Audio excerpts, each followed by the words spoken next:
I might have seen one of the best things in 2026. It was Flea from the Red Hot Chili Peppers, and he was on to the Tonight Show with Jimmy Fallon, and he has an album coming out called Honora, and his mother-in-law's on the cover, very pretty lady. But Flea did a cover of Frank Ocean's "Thinking About You," or "Thinking About You," and Flea played bass and he played trumpet. He used the bass for the melody, and he used the trumpet for the solo. Now listen, I am a long-time fan of the Chili Peppers. I've known those guys since they did Higher Ground, the Stevie Wonder cover they did back in the day when he was working with George Clinton. And I thought I knew Flea's story, but I guess I didn't, because I had no idea that Flea played trumpet. And he was a trumpet player most of his life until he joined the Peppers. And then he became this wonderful funk bassist. This guy, I remember like one of the first times I saw Flea, like he was that dude like in that Bust a Move video. He was the dude with the stuffed animals on his pants, just playing like this, and playing a funky bass, man. And then he played on later on, while with the Peppers, he played on Alanis Morissette's "You Ought to Know." That bass line, I can't imagine "You Ought to Know" without Flea's bass in that. Oh. Flea is one of the best bassists. It'd be interesting if someone puts together like top 10 bassists of all time. Not to say Flea would be in the top 10, but he'd definitely be in the top 20. But yeah, so I'm watching this performance, and Flea is playing bass. And it's that thing about you, you know. He wasn't singing, it was all jazz. It was like strings, and oh my God, it was amazing. But he was playing bass, and then he switched off into the trumpet. Oh.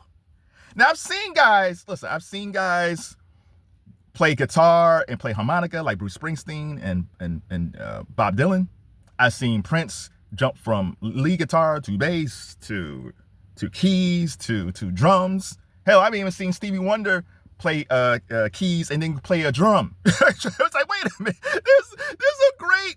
Questlove did a documentary a few years ago, and it starts with Stevie Wonder performing, and he's playing drums. It's like, this dude, I can't believe this guy is not blind. He gotta see. But I never seen anybody play bass and trumpet. That is just a different type of skill.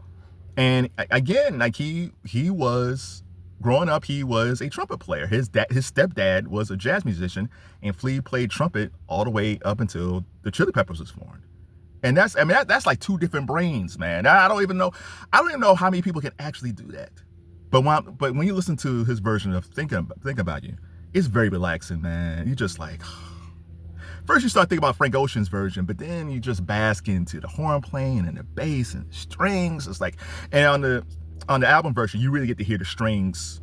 The strings is beautiful. You hear it more so on the album version than on the performance, but it's just fantastic. But I was thinking, like, what if there's a young kid who's like Flea today? He's growing up, he loves music, but he can't have access to music programs. One of the things politicians always do is that when they start cutting programs, they go after music first. And I believe that most of these guys who makes these rules don't have a creative bone in their body.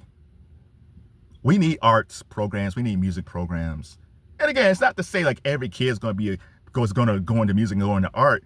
But you use a different brain. Like when kids are in school all day, they always use the one brain about studying. And you need a break. You need to express yourself.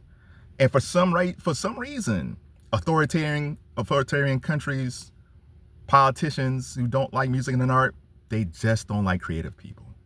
And my fear is, well, if we have a kid like Flea who don't have access to instrumentation, that's how hip hop started in a lot of ways, because they took out a lot of the music programs out of schools. It costs a lot of money, hey, to get a drum. My mom never bought me a drum set because I played drums. But she had me a drum pad and got me drumsticks, and I practiced on that. But playing like trumpets and things like that, especially a good trumpet, you might be able to get one secondhand, but as you move up, those things cost money. And I don't know why we don't treasure art as we do in this country. Thank God for TikTok, because you can see young folks playing harp, keyboards, xylophones. Man, and it's beautiful when I see a young lady. There's a crew of young ladies that's playing bass. They'll play stuff like from Nile Rodgers, from Chic. They'll play some Bootsy Collins. Oh my God. It's just beautiful to see that at least we have this classic music for young people to play bass because I miss hearing bass in music. I miss hearing a good bass. There was that time period, probably around, you have Bootsy Collins, probably for like from 77, where you have Niles and Bernard from Chic, all the way up to maybe like Michael Jackson's Thriller, where the bass was heavy in songs. Slave. Oh my God, man. Like, I miss hearing like a funky bass in a song. We've moved away from that too much. And, shout out to Thundercat. He's probably the best known bassist today, but I'm sure there's a ton of others. But I miss like rattling off the names of bassists like Marcus Miller and Bootsy Collins and George Duke and Stanley Clarke and Flea. you miss just naming artists, and then I even sing. Someone might even sing and you just hear the bass or just hear the instrumentation. It's like, oh my God, where are we? Bring back the bass. So if you live in a city and they either took away the music programs or trying to take away the music programs, fight for funding, write for grants. If you have instruments that you're not using anymore, donate it.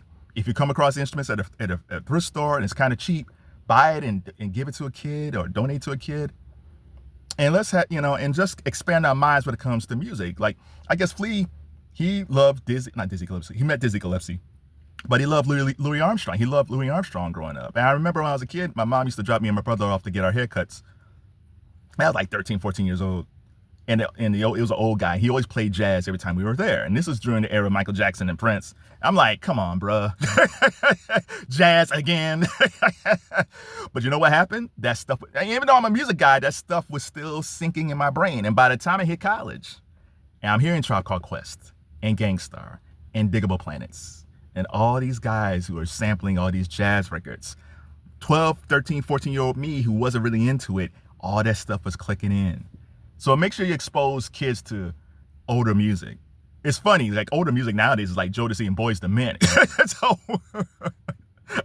But yeah, so expose kids to music when it was more rich, there was more instrumentation, and it was better singing. Because right now the stuff they're getting is okay, but far from great. So do yourself a favor. Go watch The Tonight Show with Jimmy Fallon. Go watch the interview with Flea. That's really good. But watch that performance of Thinking About You, that he's playing bass and trumpet on that song. And also there's a documentary about the Chili Peppers, the rise of the Red Hot Chili Peppers, where they talked about their fallen member, Hillel, who died in 1988. Because that was a pivotal point where everything changed after that. So you got the documentary on Netflix about the Chili Peppers, and you got Flea performing Thinking About You on trumpet and bass. Thinking about you, you know that. Come on, Frank Ocean. I'm not the biggest fan, but people want you back, bruh. Maybe this is the start. I'm thinking about you, you know that. Shout out to Frank.